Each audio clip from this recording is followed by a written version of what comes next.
Entonces en este momento vamos a ver la fuerza de Lorentz. Y aquí lo escribo, fuerza de Lorentz.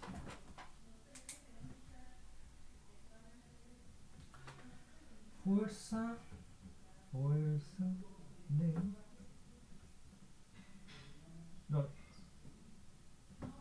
La fuerza de Lorentz está constituida por la fuerza eléctrica más la fuerza magnética, siendo que la fuerza eléctrica es igual a la carga por el campo magnético. De manera vectorial lo expresaríamos de esta forma.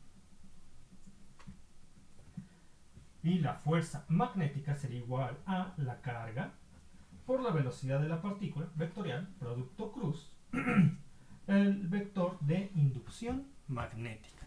Muy bien. Podemos factorizar a la carga, de tal forma que la expresión de la fuerza de Lorentz nos queda como la carga por el vector de campo eléctrico más el producto cruz del vector velocidad de la partícula por el vector de inducción magnética. Entonces, ¿qué vendría representando la fuerza de Lorentz? La fuerza de Lorentz vendría representando la fuerza que actúa sobre una partícula de carga Q ante la presencia de un campo eléctrico y un campo magnético. Ahora voy a hacer un pequeño diagrama para ilustrar las direcciones de cada uno de estos elementos. Tendría lo siguiente. Por ejemplo, hagan de cuenta que en esta que aquí tenemos un imán y voy a intentar dibujar un imán. Tenemos las partes de un imán, la parte norte y la parte sur.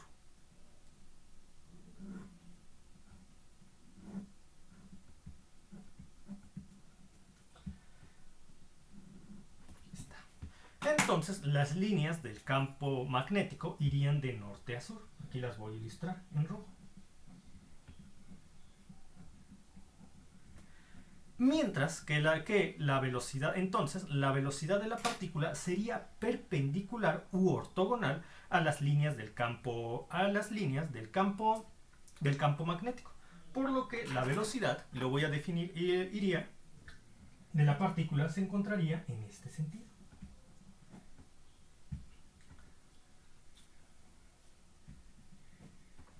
Mientras que la fuerza ejercida sobre dicha partícula de carga Q que está interactuando con el campo magnético y cuya velocidad se va en esta dirección, se encontraría dicha fuerza orientada de tal forma que es perpendicular u ortogonal con respecto tanto al campo magnético como a la velocidad de la partícula, de tal manera que se dirige en esta dirección.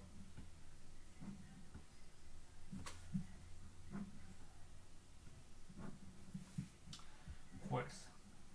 En este caso sería la fuerza magnética. Y como ustedes podrán apreciar, podemos representar todas esas direcciones por medio de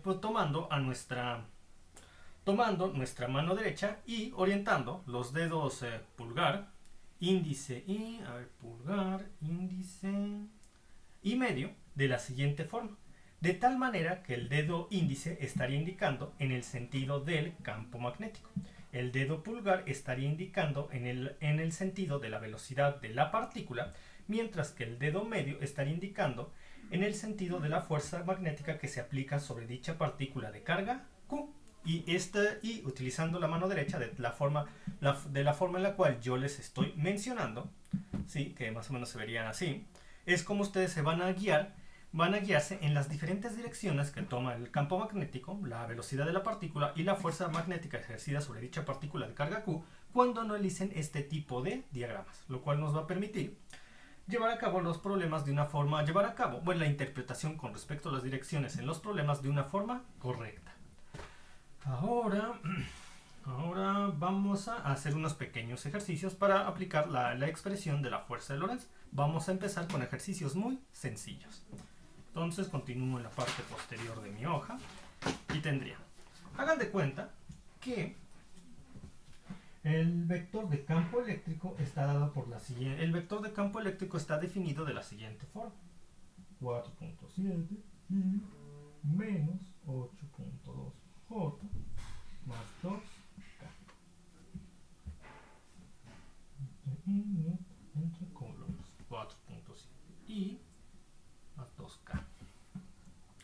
Mientras que el vector de inducción magnética está definido como, póngale 6J. El vector velocidad está definido, y las unidades de inducción magnética son los teslas. Que muchos ya saben que teslas es igual a Weber entre metro cuadrado. Mientras que la velocidad, el vector velocidad en este caso sería 16 K. Y las unidades de medida son metros por segundo. Entonces, lo primero que yo voy a hacer es que voy a llevar a cabo el producto cruz del vector velocidad por el vector de inducción magnética. Tendría lo siguiente. Entonces, me dan estos datos. Estos datos son los que da el problema, quien les aplica el problema, el profesor o aquella persona que simplemente les aplica el ejercicio, les va a dar estos datos. Lo primero que vamos a hacer entonces es calcular el producto cruz del vector velocidad por el vector de inducción magnética. Tendríamos lo siguiente.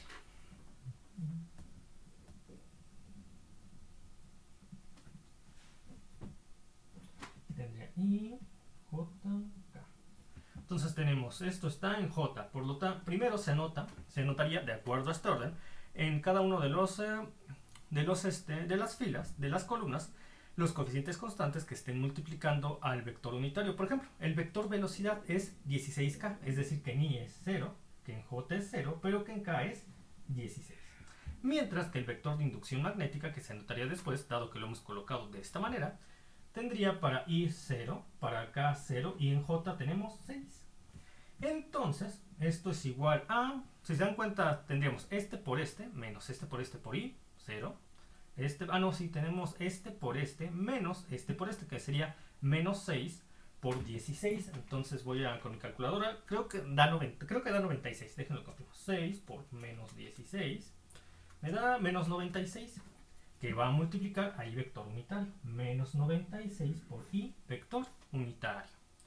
Ahora tenemos este por este menos este por este por menos 1 por este. Es 0 porque este por este es 0. Menos este por este es 0. 0 por menos J, 0. Finalmente K tendría este por este menos este por este por K. Nos da 0. Así ya se queda en nuestro vector. Nuestro producto cruz del vector velocidad por el vector de inducción magnética nos dio menos 96 y vector unitario. En este caso, ¿qué unidades estamos manejando? Pues vamos a ver. Para que se pueda sumar el vector del campo eléctrico más el vector producto cruz del vector velocidad por el vector de inducción magnética, deben tener las mismas unidades, es decir, Newton entre Coulomb. Como estamos manejando unidades en el sistema internacional, que son los teslas, los metros por segundo, aquí tendríamos Newton entre Coulomb. Ahora, yo voy a... ¿Qué más vamos a hacer? Ahora ya puedo sumarlos. Ya puedo sumar al vector de campo eléctrico, para que así yo tenga la parte interna del paréntesis. Y tendría... Entonces, tenemos la suma del vector de campo eléctrico, más el producto cruz del vector velocidad por el vector de inducción magnética, lo cual nos va a dar, como ustedes se podrán dar cuenta, el único elemento que tiene el vector producto cruz del vector velocidad por el vector de inducción magnética es I. Entonces solamente afectaría la parte de I, con lo cual la suma de ambos sería 4.7I menos 96I. Eso me da 4.7 menos 96, lo cual me da menos 91.3. Menos 91.3 y el resto queda igual, porque el producto cruz del vector velocidad y el vector de inducción magnética no tiene componentes ni en X, ni en Y, ni en Z, quedando igual. Quedando igual aquí, menos 8.2J más 2K. Y todo esto está en Newton entre Coulomb. Muy bien, ahora ya solamente nos falta expresar la fuerza de Lorentz, que es igual a Q por la suma del campo eléctrico más el producto cruz del vector velocidad por el vector de inducción magnética. Entonces, lo que harían es lo siguiente. En caso de que ustedes les den la magnitud de Q, que estaría expresado en Coulomb, lo van a escribir aquí y lo van a escribir aquí y ya lo dejarían así. Por ejemplo, yo tengo 5, por ejemplo, ¿qué tal si el problema les hubiera dicho la magnitud de Q es 5 coulombs? Entonces aquí escriben 5 coulombs que multiplicaría a todo este vector, que ya saben que es igual a esto de aquí. Pero como para este problema no nos han dado el valor de Q, simplemente la fuerza de Lorentz que aplica sobre la carga Q, que está en presencia de un campo magnético y un campo eléctrico, quedaría como Q por menos 91.3 I menos 8.2 J más 2K Newton entre Coulomb. Y así habríamos finalizado este ejercicio. Ahora vamos por el próximo ejercicio. Entonces, como les estaba comentando, vamos por el siguiente ejercicio. Y aquí voy a anotar. Tendría lo siguiente.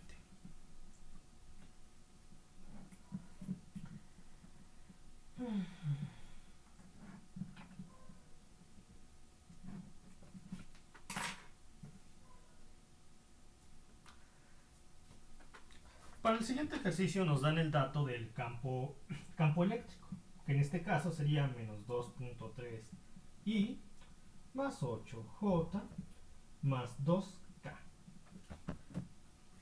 Mientras que nos dan el vector velocidad de la partícula, nos dan el vector velocidad de la partícula de carga Q, que sería en este caso igual a menos 3 J vector unitario, metros por segundo.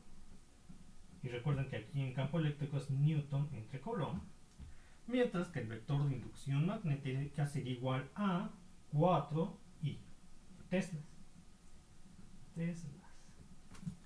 Muy bien. Lo primero que yo voy a llevar a cabo es el producto cruz del vector velocidad por el vector de inducción magnética. Y esto es igual a, que es I, J, K. Para el vector velocidad tenemos menos 3 en J. Menos 3 en J, lo demás es 0, 0. Para el vector de inducción magnética tenemos 4 en I, que sería entonces 4. Y mientras que en J y en K para el vector de inducción magnética tendríamos un 0 y un 0. De tal manera que ya podemos llevar a cabo el producto cruz. Tendría, para I sería este por este menos este por este, lo cual da 0. Para J sería este por este menos este por este, que da 0. Y para K sería este por este menos este por este, que sería menos 4 por menos 3, es 12. 12K. 12K. Muy bien. Ahora, ya que tenemos el producto cruz y el vector de campo eléctrico, los podemos sumar. Como se pueden dar cuenta, el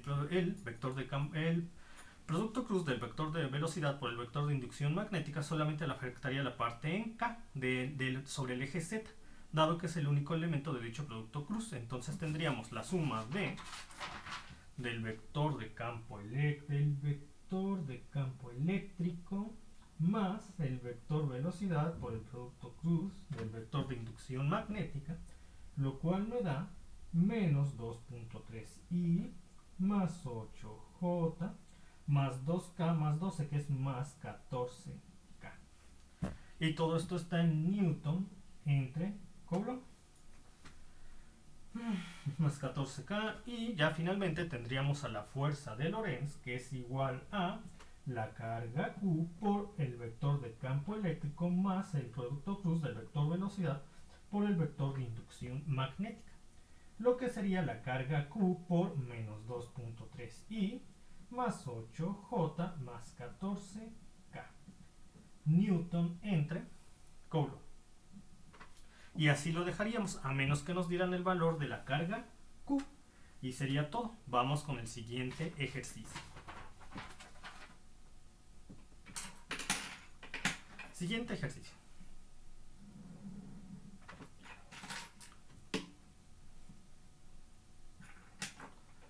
Para el caso del siguiente ejercicio no nos van a dar directamente. ¿Qué tal si para el siguiente ejercicio va a haber un cambio? No nos dan directamente el valor del campo eléctrico, sino que nos dicen que tenemos una carga Q subíndice 1. No confundir con la carga que estamos estudiando.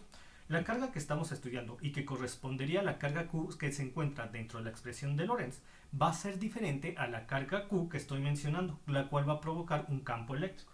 Entonces tenemos la carga Q, subíndice, pero lo vamos a asociar con el subíndice 0, dado que es el que manejamos, el subíndice 0 es el que podemos manejar de manera más cómoda como carga interna para poder aplicar la ley de Gauss del campo eléctrico. Entonces, para poder aplicar la ley de Gauss del campo eléctrico.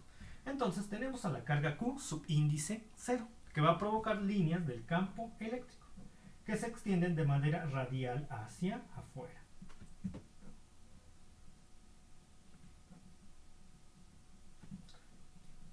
Este dato de la carga Q que provoca líneas del campo eléctrico que se extienden de manera radial hacia afuera, lo están dando como dato del problema.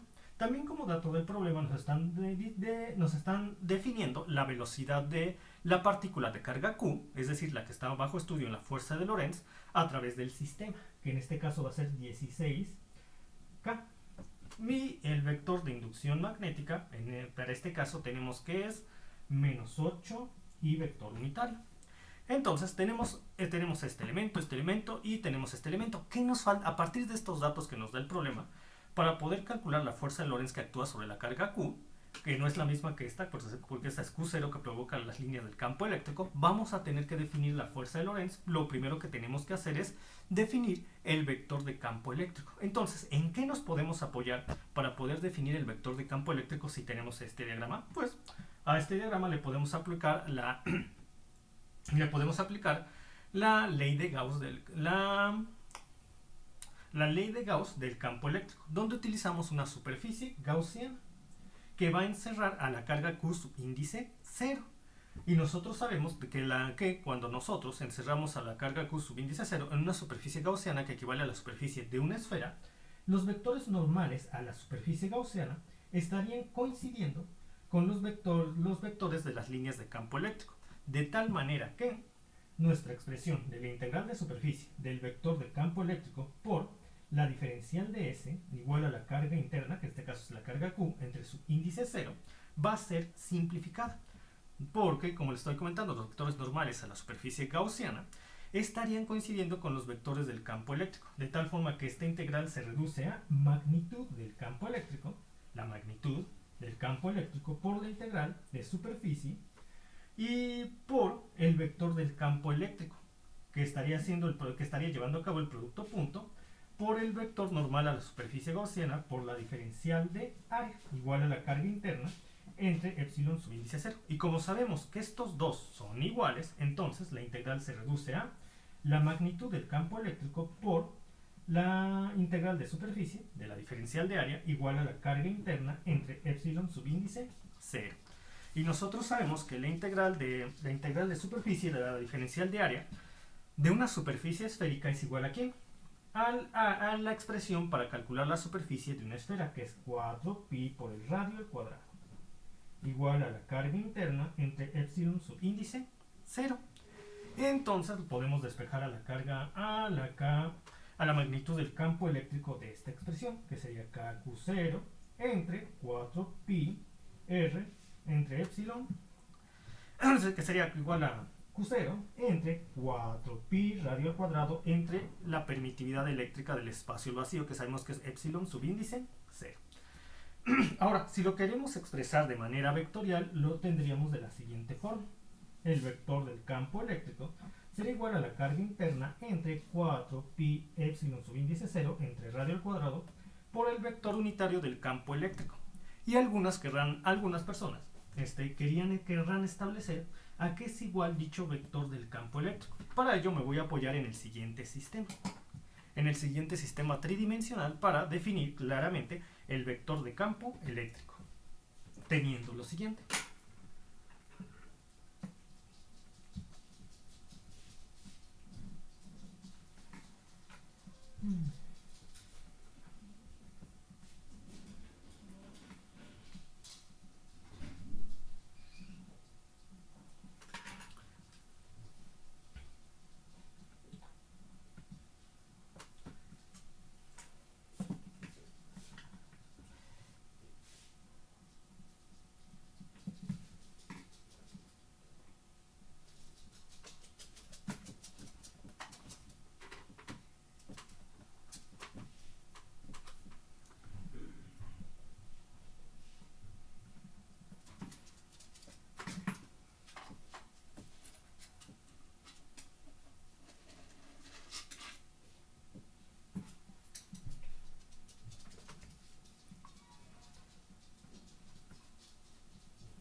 Para poder expresar dicho vector, vamos a recurrir a las coordenadas.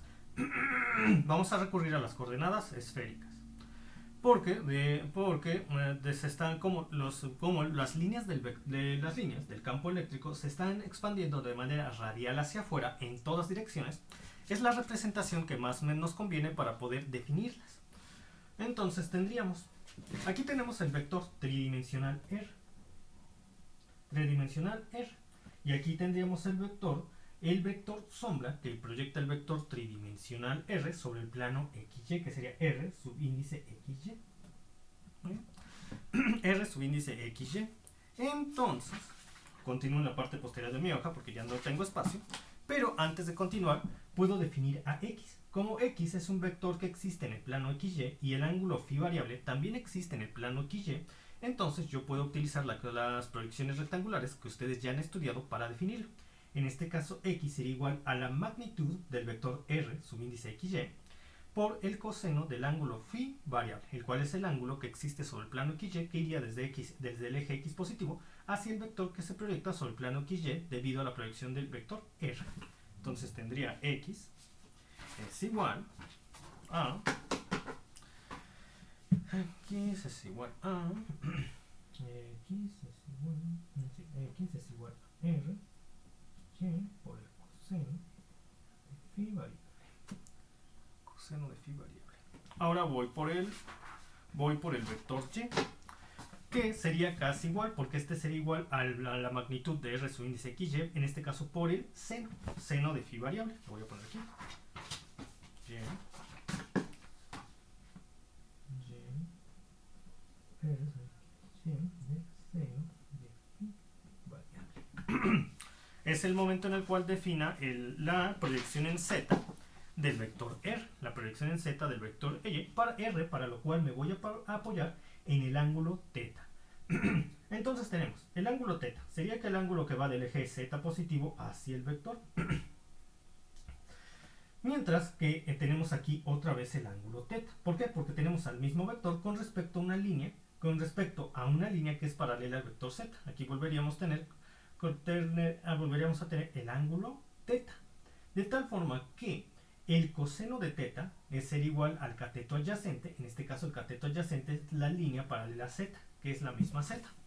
El coseno de θ será igual a el coseno de θ sería igual a cateto adyacente, que es Z, entre la hipotenusa. ¿Y quién es la hipotenusa? La hipotenusa es la magnitud del vector R. Aquí está, de aquí a acá. Esto es la hipotenusa. La magnitud del vector R, que es R.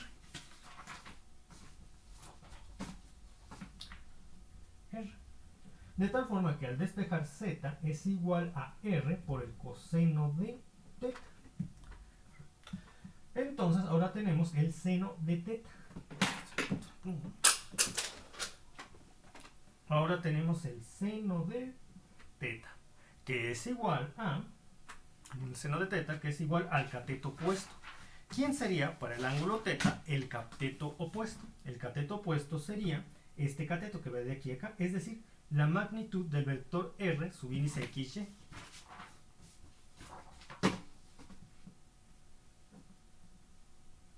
Entre la hipotenusa, que sería R, y tenemos que la magnitud del vector que se proyecta sobre el plano XY sería igual a R por el seno de θ.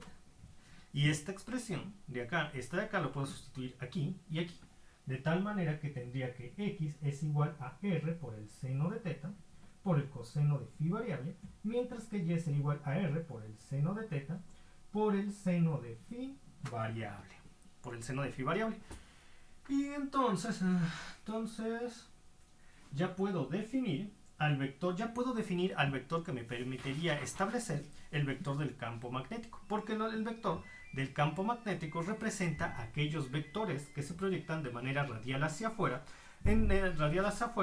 desde la carga Q subíndice 0, que en sí, cuya representación obedecería a las coordenadas esféricas que acabamos de definir, porque se proyectan de manera radial hacia afuera en todas direcciones. Entonces mi vector unitario correspondiente aquel que define las direcciones de las líneas del campo eléctrico sería igual a lo siguiente. Tendría seno de teta por el coseno de teta por i vector unitario, porque es la parte en y, tal y como está, es la parte en x, porque al multiplicar por y estamos definiendo la parte en x, que nosotros ya sabemos que es igual al seno de teta por el coseno de phi variable. Y ustedes me dirían, ¿por qué no agregado r? Recuerden, r estaría dando la magnitud, y aquí solamente queremos definir dirección, lo que solo está dado por la parte que va de aquí a acá, y es precisamente lo que yo quiero. Para el vector, para la proyección en x del vector unitario que permite definir la dirección del campo eléctrico. La dirección, quien da la magnitud, ya sería esta parte que corresponde a la magnitud del campo eléctrico. Entonces tendría, ahora va la parte en y, que sería más seno de teta por el seno de phi variable, j vector unitario, más la parte en z, que sería más el coseno de teta, que es lo que está aquí, el coseno de teta, por k vector unitario. Dejen checo que todo esté bien hasta este punto. Y ya habría definido al vector unitario del campo eléctrico, que se ubica en esta posición. Y lo voy a anotar aquí otra vez. El vector del campo eléctrico sería igual a la carga interna, para este caso en particular, entre 4pi epsilon por r cuadrado por el vector unitario del campo eléctrico, por el que sabemos que es este de aquí. Lo pueden dejar expresado así o sustituir todo esto en esta parte. Perfecto. Ahora lo único que tengo que hacer es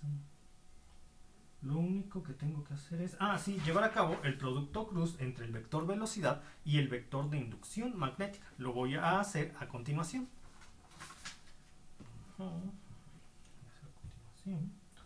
Y sería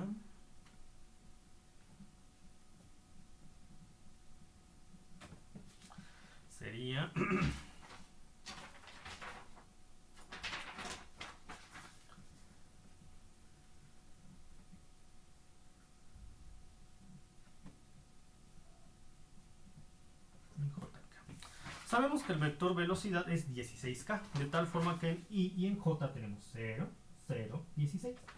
Y el vector de inducción magnética es menos 8i y los demás es 0. Menos 8 y 0, 0. Entonces vamos a llevarla a multiplicar. Para la parte en i sería este por este menos este por este por i, 0. Para la parte en j sería este por este menos este por este. Nos daría menos por menos más, 8 por 16. 8 por 16 me da 128 por menos j. Entonces tendríamos menos 128j. Y la última parte sería este por este menos este por este. Me da 0. Así se quedaría. Muy bien. Entonces ya podemos definir a la fuerza de Lorentz. La fuerza de Lorentz sería igual a la carga Q por el vector de campo eléctrico, que sabemos que es este de aquí, para este ejercicio en particular, Q0, entre 4pi subíndice 0 r cuadrado por e vector unitario, más el producto cruz del vector velocidad por el vector de inducción magnética, que en este caso es menos 128 por j vector unitario. Así lo podemos dejar. Pero, ¿qué tal si ustedes quieren sumar la parte en j con la parte en j del vector de campo eléctrico? Entonces yo les sugiero hacer lo siguiente. Sustituyen el vector unitario del campo eléctrico en este punto. Lo voy a hacer.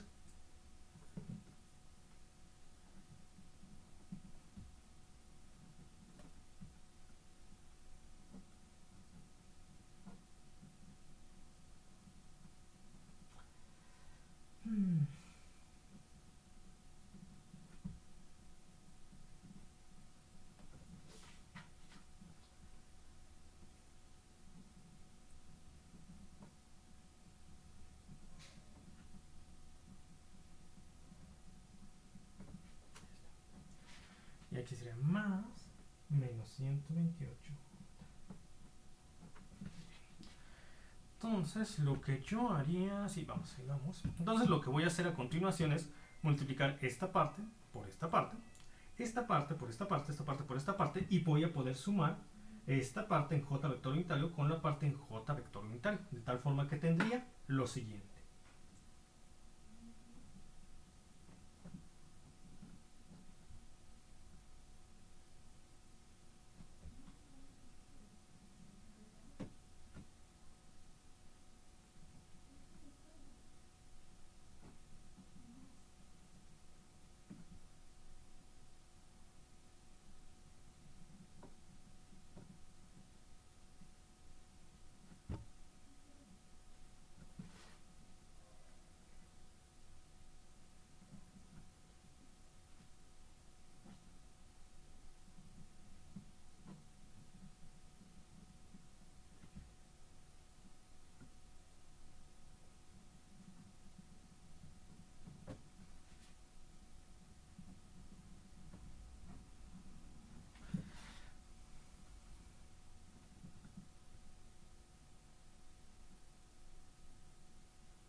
Y ya habríamos terminado. He multiplicado esto por esto, que es el de aquí.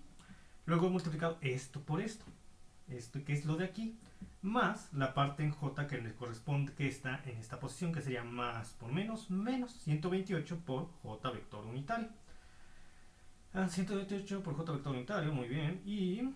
Y ahora tenemos la última parte, la parte acá, que sería esto por esto, y lo cual tenemos en esta posición. Y todo multiplica q a la carga q, que es la carga que está bajo la influencia del vector de campo eléctrico y el vector de inducción, y el vector que es la carga que está bajo el efecto del campo eléctrico y del campo magnético. Entonces dejen checo que hasta este punto no haya error alguno.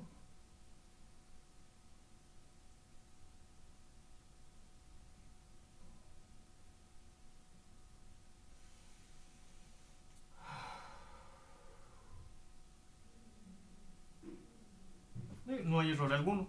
Entonces, con estos ejercicios terminamos primera parte y continuamos en el próximo video tutorial con más ejercicios.